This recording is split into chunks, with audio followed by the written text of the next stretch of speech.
自古以来，无论什么场合，白酒俨然已成为餐桌上不可或缺的一部分。对于喜欢喝酒的人来说，只喝对的，不喝贵的。在他们的认知里，白酒发展到如今，被市场淘汰的数不胜数，同时也诞生了让一批久经市场考验的口粮酒。今天就给大家介绍6款酒友圈公认的口粮酒，质优价低，口感好，都是100%纯酿。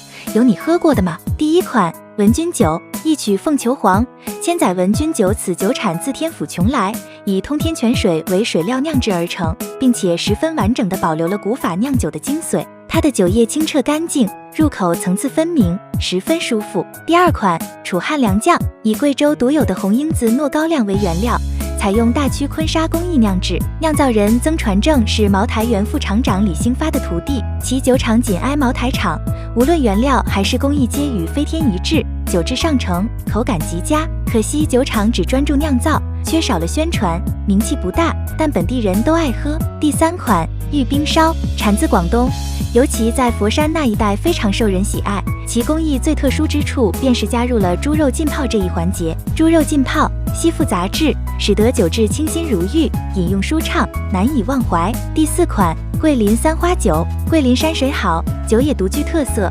作为国内米香型代表的桂林三花酒，酒质也舒适不错，抿一口不刺激，而且独具米香。可惜香型小众，很少人尝试，可惜了。第5款宋河良叶，产自河南，其发展历程也是一波三折，历经多次兴衰，以优质高粱和小麦为原料，发酵方面也是层层把关，酒液澄澈透明，较香味满满，入口绵柔清爽，让人回味无穷。第6款风骨酒，产自四川绵阳，其风格较为独特，明明是原窖浓香酒，香气却张扬又丰满，有淡淡的舒适花果香，且陈曲香极为明显，入口酒体较为粗糙，有股甜与苦的结合感。今天就介绍到这了，大家还知道哪些地方纯粮好酒？一起分享一下吧。